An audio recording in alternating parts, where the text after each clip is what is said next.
Sénégal salaamaaleykum mbokki àdduna ginnaaw bañ leen nuyoo jaajëfal leen di am mbégte ak contentement si topp bi nga ñuy topp ci seen site bii di Mboyeen TV waaw ñun nag ñoo leen waxoon Mboyeen TV leen di ñëpp la ku ne nga sa tey nag ñu ñëwoon Bambey ki ngeen jaaxaarlu nag yaakaar naa kenn dootoo leen ko présenté muy kan maître Moussa waaye bu ñu nee maître Moussa nag mu nekkal fi ñan waa CNG ñu ñëwoon Bambey fekk si foo vraiment ñu fekk mbër yi bëri nañ fi promoteurs yi bëri nañ fi kon duñ di def dara lu dañ koy jox micro bi mu nuyu ñu koy seetaan ñu daal di dugg si émission bi maître Moussa ziar nañ la. Mboyeen TV ñu ngi leen di ziar ginnaaw bu ñu sante yàlla julli ci yonent bi di sant suñu waajur di rafetlu li nga xam te ne tey Mboyeen TV def na ko muy jóge fu Mboyeen nekk ba yegg si fii tey si Bambey pour waxtaan ak ñun ci lu jëmale Bawol kanam. Par rapport ak li nga xamante ni dénk nañu ko muy CDG de lutte bi ñuy profité aussi di nuyu ñi nga xamante ne rek ñu ngi yëngu ci làmb. waaw maître Moussa ginnaaw ba ñu ñëwee ginnaaw ba nga nuyoo mbokk ñi lay seetaan maanaam bëgg nañoo xam sa taxawaay ci CNG bi lan la. waaw taxawaay bi nag yàlla dafa dogal ma yàgg yëngu ci li nga xamante ni mooy CDG bu Bambey yàlla dogaloon nag ma nekkoon ci wetu monsieur Dieng monsieur Dieng nga xam ne nii tey actuellement nii moom laa remplacé ci CDG bi di nekkoon mag mu baax koo xamante ni aussi def na képp lay kattanam ci CDG bu Bambey man aussi yàlla dogal tey ren ji ñu fal ma jiite CDG bu Bambey nekk aussi troisième vice-président CRG fële ne ci njaarim ma jiite fa lépp loo xam ne ni moo jëm ci lutte olympique donc man maa nekk président CRG de lutte bu Diourbel nekk aussi troisième vice-président yi ñu dénk ma lutte olympique au niveau de Diourbel kon bu yàlla dogalee ñu fal ma nekk koo xamante ni aussi yàlla dogal na yàgg naa ci li ñuy bëgg rek mooy fi nga xam ne fi la suñu papa monsieur Dieng yemoon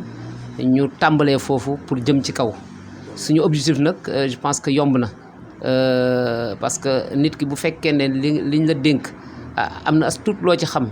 yàlla mën na la kàttanal bu fekkee ne yaatal nga mën nga atteindre sa objectif. waaw macha allah ginnaaw ba ñu déggee kàddu yi nga joxe. ñu gis maanaam daaw ñu gis lamb bool yaakaar naa événement lu mel ni màggal Korité tabaski ñu gis tabaski bi mu ngi jub si ñu gis promoteur yaa ngi daw di ñëw mbër yaa ngi daw di ñëw ànd ak loolu lan ngeen di dund ak ñoom. waaw li ñuy dund ak ñoom rek xëy na li CDG war a dund li CNG war a dund ak mbër yi li CNG war a dund ak promoteurs yi. mooy li CRG war a dund mooy li CDG war a dund ndax ñun ñëpp CNG moo ñu yilif waaye rek liggéey bi moom benn la xëy na nag milieu yi duñu benn waaye liggéey bi moom benn la ndax xëy na condition yi ngay am au niveau de Dakar xëy na fii dina am tuuti loo xam ne nii dina xaw a manqué waaye nag n'empêche que comme yàlla dogal na comme ni ma la ko wax rek yàgg nañuy organiser wu parce que boo xoolee diggante daaw ak ren koo xamoon làmb bool xam nga ne avancement mu ngi ciy am parce que la daan am amatut parce que léegi au moins que gis nga làmb yi léegi Korité bii ñu jógee wax dëgg yàlla ñëpp nangu nañ ne avancement mu ngi am daal te loolu dañ ciy sant yàlla bu baax a baax ci équipe bi ñu àndal yëpp ak aussi décentralisation bi ñu ko décentralisé nga xam ne tey gox boo dem tey ci àll bi ci ñi nga xamante ne ñoom ñoo nekk ci zone Caxar zone Lambaye zone pour bañ a lim daal zone yi yëpp département bi yëpp boo xoolee am nañ fa ay représentants donc loolu aussi yombalal nañu suñu liggéey promoteurs yi aussi ñu ngi comprendre que ne léegi mbir mi fola lutteurs yi aussi ñu ngi comprendre que ne mbir mi fola kon yaakaar naa yoon boobu daal ñu topp ñun ñëpp dañuy ñaan yàlla daal li ñu weesu daal weesu nañ ko waaye li nekk suñu kanam ñun ñëpp ñu fexe daal tegu ci yoon waaw. léegi ban message ngay lancé promoteurs yi nga xamante ni dañuy tëgg ay combat di tëggal mbër yi nga xam ne amuñu ay licence. waaw loolu moom xam nga damay faral di wax ne parfois am nañu ci ñoo xam ne nii dañ dul comprendre parce que say tey nga nekk promoteur parce que su ma nee sax liñ daan def mooy dañ doon nekk fenn waxtaan ak seeni lutteur def seeni mbir xam nga su ko defee xëy na ñi leen war a gérer muy CDG bi duñ leen toppatoo ni ñu leen war a toppatoowee su boobaa ci la manquement yooyu yëpp doon am mais léegi ci jamono yi ñu toll nii yaakaar naa ne jël nañ suñu motuwaay yëpp ba nga xamante ne ni képp koo xamante ne nii yaa ngi tëgg làmb lépp lu la war incha allah dinañ ci taxaw gunge la won la yoon wi ba nga tegu ci yoon wi maanaam fexe ba nga am autorisation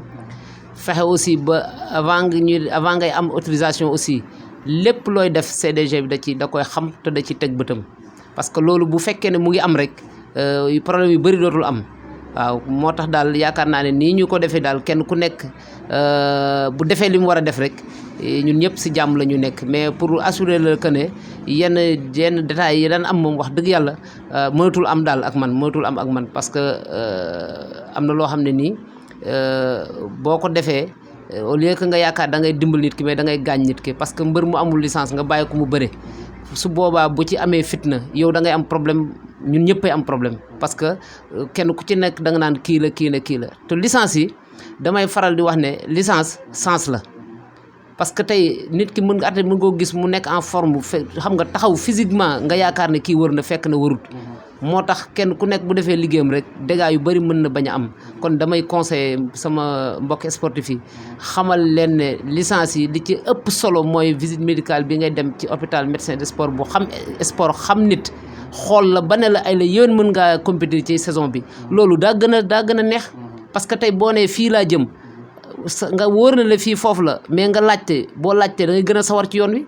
kon tey ji licence yooyu encore promoteurs yi nañu dimbale mbër yi parce que mbër yi ñoom lan la ñu bëgg compétir rek waaye yow mi nga xam ne yow yaay promoteur bi nga xam ne tout ce qui est organisation yi ci yow la tegu parce que promoteur dafa metti ndax lépp lu nekk ci làmb ji yow yaay responsable bi kon bu may jël sama xaalis di ko joxe dama koy jox koo xamante ne ni leer na ma ne ëllëg si biir yoon duma ci fekk waaye ku amuti këyit nga jox ko xaalis mu ñëw bëreel la ëllëg si biir bu ca problème amee di nga am problème CNG ba dina am problème wala CDG wala CRG ba kon dañuy lancer appel aussi tous les promoteurs nañuy xool ñi ñuy jox seen xaalis waaw ndax licence duy fo xale yi nañu wuti licence waaw te yaakaar naa ne moom fii moom amatul kenn koo xam ne nii di nga fi bëre te amoo licence loolu moom mënatul nekk parce que déjà mooy barrage boobu ma la wax nii balaa ñu lay jox suñu këyit da nga nekk lépp dafa nekk en règle et je pense que ne tey gis nga ñii am na ñu nekk nii sama ci kanam nii loolu pour vérifier seen licence xool ba xam ndax est-ce que licence yi normal na balaa ñu leen di jox këyit moo tax léegi comme ñu ngi bàyyi suñu xel ci loolu yaakaar naa ne yàlla mën nañ suturaal du ma ne 100% ndax foo gis moo am na ñuy jubadi waaye da di nag booy jubadi moom liñ naan sàcc moom bu rawee nekk buur waaye buñ ko jàppee rek tama ëpp ko buum waaw loolu ma ëpp tuum. macha allah ba nga waxee que promoteurs yi lan ngay lancer appel ménagères yi ñi nga xam ne kilifa yi nga xam ne ñoom ñoo ànd ak mbër yi. waaw ñooñu moom li ma leen di lancer rek mooy boo xoolee ñuy sensibiliser seen supporters yi parce que ménager aussi mooy responsabilité nit ki su fekkee da nga dem ba ne yow yaay sama ménagère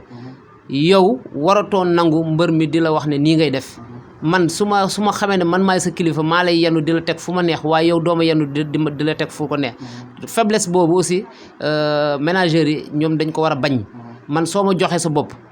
ginnaaw yàlla yent bi ak say waajur nga ne ma yow laa dénk sama lépp da nga may déglu nag ku ci jël contrat boo eggee wool say nit nga sensibiliser leen xamal leen ne lii ak lii kat lañ may tere waaye tey ñu jël contrat yow sa dara sa problème yëpp mooy xaalis bi boo jotee xaalis bi après yow mooy loolu la ci doo sensibiliser te loolu mooy rôle ménagère dem waxtaan xool sa président écurie parce que écurie bu dee écurie nga nekk bu dee ci ab dëkk nga nekk nga toog waxtaan ak ñoom ngeen bokk lépp loo xamante ni jàpp ngeen ne moo leen di avancer loo ci làmb ja pour ngeen dem ak jàmm ñib seeg jàmm ngeen teg ko bu ko defee képp ku ko jàdd su boobaa bu yoon tegoo ci kawam ngeen xam ne la ngeen waroon def na ko mais daal dama leen di ñaax daal ngeen gën a sensibiliser nit ñi waaw loolu daal moom maa ngi koy ñaan gars yi yëpp daal ñu sensibiliser gars yi bu baax a baax pour lépp nekk jàmm parce que képp koo xam ne yàq nga ci làmbu jàmbur bu soobee yàlla léegi dootul nekk yow ak promoteur bi mais yow ak ñun la ak promoteur bi parce que loolu dootuñ ko accepté waaw dem nañ ba mag ñi kenn nag ñemeetut a dem seetaani responsable ñi am ay responsable kenn ñemewutut a dem te làmb ñun ñoo ko moom li nga moom nag waruñu koo yàq kontaan nañ lan ngeen wax équipe Mboyeen TV. waaw équipe Mboyeen TV moom xanaa di leen remercier di wax ne yow Omar yow moom sama xarit nga sama partenaire nga te aussi ku bëgg développement làmb nga parce que gis naa rek tey nga dajale xale yi di leen won yoon ne leen jaar leen fii pour que lépp mën a nekk benn kon déjà yow yaa ngi liggéeyal sa dëkk te loolu dafa am solo parce que mbéy ci sa wewu tànk kon nag lii dama ko lay ci sant di la gërëm parce que lu niw lu ne wanewu parce que tey bu la neexoon doo jël sa promoteurs yi nekk foofu dajale leen indi leen ne leen aw leen fii waaye kon day wane rek ne yow nitu acteur de développement nga te loolu moo am solo kon nag dañuy lancer appel ñëpp rek autorité itam jàpp ci jàppale xale yi xam ne tey ji jàppale xale yooyu mooy li nga xam ne moo war ndax li nga moom waruñu koo yàq kon na ci ñëpp jàpp di lancer appel maire Caxar bi ngeen nekkal moom aussi mu Abdou Aziz mu gën a góorgóorlu ci jeunesse bi parce que xale da nga koy préparer mais xale boo xamante ni toll mel na ni mu war a mel toll ni mu war a toll boo ko organiser wut mën naa rëcc def leneen waaw loolu nag wax dëgg yàlla Mboyeen moom alhamdulilah parce que dépp ba ñu fay tëgg laam ba léegi wax dëgg yàlla xale yi ñuy góorgóorlu lañ te loolu rek mooy li nga xam ne moo ñu amal solo nag di nuyu aussi suñu commandant bi nga xam ne nii tam ñëpp ñu ngi koy rafetlu toogaayam fii nii ci département bi ci làmb bi ndax ci Korité bi rek macha allah liggéey bu rafet la def ci département bi kon moom aussi ñu ngi profité di ko nuyu di ko sargal moom mi nga xam ne moom moo féete ci département bi muy commandant bi wax dëgg yàlla sant nañ ko gërëm nañ ko daal wax dëgg sécurité bi moom actuellement nii suñu xel dal na ci même fii au niveau de Bambey aussi commandant bi fi nekk itam c'est la même chose gis nga zéro faute ci Korité gi kon nag sant nañ leen gërëm nañ leen di wax rek yàlla doog ba nga yor ay télé yàlla mën na ko ndax ni da nga am ambition quoi. mbokk yi ñu doon seetaan kon tey nag dafa mel ni ñu ngi woon Bambey ki ngeen jaaxaaloo nag yaakaar naa kenn du leen ko présenté di nit ku baax nag yaakaar naa ne ñun jeunesse sax ñoo ko dugal si làmb mais ku gis a xam ne du nitu làmb waaye nag bëgg dëkkam ak bëgg ay njabootam rek moo waral chaque jour mu ñuy woo di ñu teete dina wax nag mbëri kon yaakaar naa dégg ngeen kàddu yi nii bépp promoteur bu organisé Tabaski wala bépp mbër bu jël avance na nga déglu wax ji nii nga te fonk ko te xam ne nag affaire bi dafa changé léegi parce que ay xel